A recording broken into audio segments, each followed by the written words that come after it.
Hai semua, kembali lagi dengan Sejarah Semesta 2.0, channel yang bakal membahas seputar dunia per Ultramanan. Di video kali ini admin bakal membahas tentang 4 periode dalam serial Ultraman.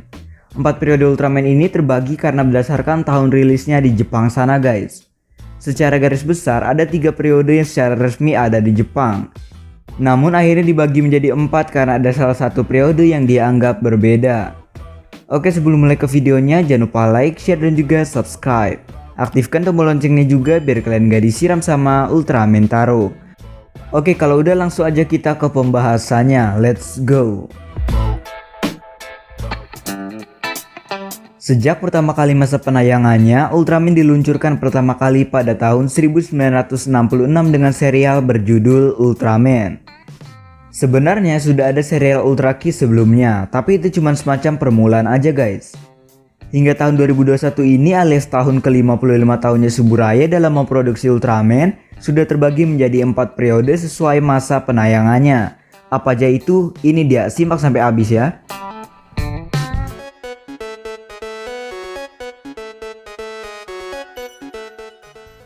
Yang pertama, era Showa.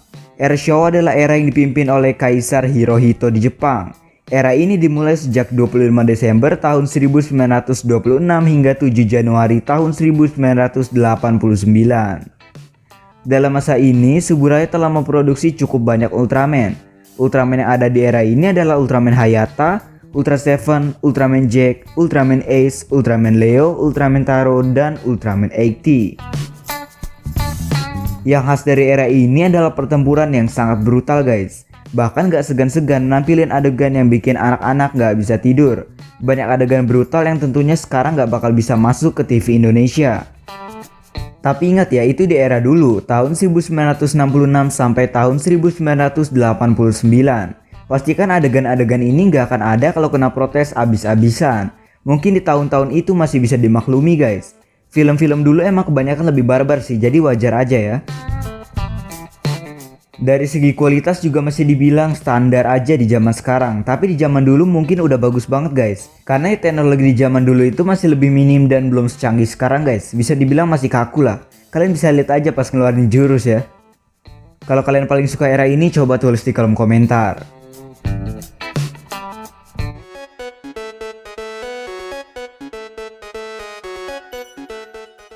Yang kedua adalah era Heisei fase pertama. Era Heisei dimulai ketika Kekaisaran Jepang berpindah tahta karena Kaisar Hirohito meninggal dunia. Kaisar Akihito mendapatkan tahtanya di Jepang pada 8 Januari tahun 1989 sampai dengan tahun 2019. Artinya era ini baru berakhir beberapa tahun yang lalu guys. Dalam era ini Ultraman sudah jauh lebih berkembang baik dari segi cerita maupun dari segi lainnya. Karena dari segi teknologi aja udah lumayan pesat guys perkembangannya. Karena tahun 90-an itu teknologi mulai canggih banget ya, terutama di luar sana. Kualitasnya itu udah jauh banget dari era sebelumnya. Ultraman hadir menemani masa kecil kalian termasuk admin adalah Ultraman 3, Ultraman Dyna, Ultraman Gaia, Ultraman Cosmos, Ultraman Nexus, Ultraman Max, Ultraman Mebius, dan Ultraman 7X alias 7 versi nge-gym 24 jam tanpa henti. Zaman ini bisa dikatakan adalah zaman emasnya Suburaya banget ya, terutama setelah comeback dari hiatusnya dalam serial Ultraman 3. Karena dari Ultraman 80 ke Ultraman 3 ini lumayan lama, sekitar 15 tahunan. Dan ternyata setelah comeback kualitasnya jauh meningkat drastis banget dari era sebelumnya. Belum lagi pemasaran di era ini jauh lebih mudah dari sebelumnya.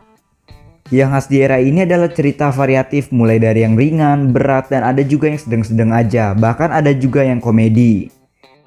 Tapi harus admin akuin sih, kalau suruh pilih era ini adalah favorit admin. Semua juga masih simple tapi modern gitu. Era ini the best karena admin lahirnya ya di era itu juga. Jadinya kenyang sama asupan Indosiar tiap minggu pagi sebelum azab menyerang.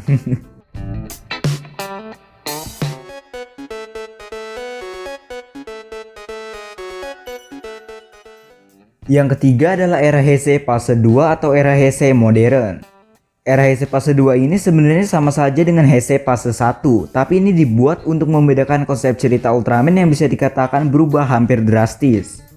Yang tadinya di Mebius itu masih simple, dan setelah masuk ke Ultraman Ginga dari segi cerita masih mirip lah. Tapi yang barunya itu banyak guys. Yang berubah drastis adalah cara berubah, fusion, gimmick, mencari kekuatan, dan lain-lainnya. Pokoknya Ultraman di era ini jauh lebih canggih dan bisa dibilang lebih ribet. Ultraman yang ada di era ini adalah Ultraman Ginga, Ultraman Victory, Ultraman X, Ultraman Orb, Ultraman Jit, dan Ultraman R&B. Nah, biar penonton gak bingung, banyak yang nyebutnya ini adalah era New Generation. Sebenarnya New Generation itu bukan era guys, eranya ya tetap Heisei karena kepemimpinannya masih sama. Tapi New Generation lebih ke arah kelompok atau bisa dibilang himpunan para pahlawan muda. Jadi mereka ini diibaratkan seperti Ultra Brothers versi muda dan lebih fresh tentunya. Kalau kalian suka era ini, tulis di kolom komentar.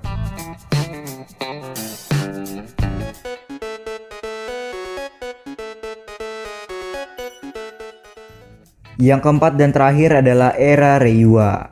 Era Reiwa adalah era terbaru dalam kekaisaran Jepang sana. Setelah Kaisar Akihito turun akibat masalah kesehatan, akhirnya ia digantikan oleh Naruhito. Masa kekaisarannya adalah 2019 hingga sekarang ini, artinya masih petahana ya. Ultraman yang ada di era ini baru ada 3, yaitu Ultraman Taiga, Ultraman Z, dan yang terbaru ini adalah Ultraman Trigger. Era ini sebenarnya hampir mirip sebenarnya sama Heisei fase 2, belum ada perubahan yang drastis menurut admin. Jadi kita nggak perlu bahas lebih panjang lagi ya. Yang pasti di era ini kualitas dalam series pun udah ditingkatin banget guys, terutama dari segi CGI. Kalau kalian suka sama era ini, tulis di kolom komentar. Nah, itu dia 4 periode Ultraman menurut kekaisaran di Jepang. Jadi jangan salah tangkap lagi ya kalau era Ultraman itu berdasarkan umur atau keterkaitan cerita. Itu salah.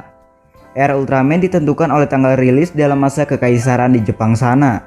Jadi walaupun series Trigger ini adalah 3 versi baru yang dimana 3 adalah Heisei, tapi Trigger ini tetap dinyatakan era Reiwa. Karena dia munculnya ya di era Reiwa. Bahkan Suburai sendiri udah konfirmasi kok guys. Walaupun misalnya tahun depan yang muncul adalah No versi baru, King versi baru, Ultraman Ken versi baru, Melos versi baru, intinya tetap dianggap sebagai era Reiwa karena munculnya di era Reiwa, di era kekaisarannya Naruhito. Kalau dari segi cerita ya itu udah beda lagi guys, nggak ada kaitannya dengan tanggal rilis ini. Contohnya aja, Mebius adanya di semesta Showa, keterkaitan cerita dengan Ultraman Showa, tapi masuknya tetap era Heisei karena ya rilisnya di era Heisei. Oke guys, mungkin segini aja untuk penjelasan kali ini. Kalau belum jelas tanya-tanya aja di kolom komentar ya. Kalau bisa admin jawab ya bakal admin jawab. Karena admin gak akan pelit-pelit jawab komen guys, tenang. Kalau admin gak bisa jawab paling ya dibantu sama yang lain kan. Oke guys, jangan lupa like, share dan juga subscribe. Aktifkan tombol loncengnya juga biar kalian gak disiram sama Ultraman Taro. Next mau konten apa lagi komen aja di bawah. Oke guys, see you next video.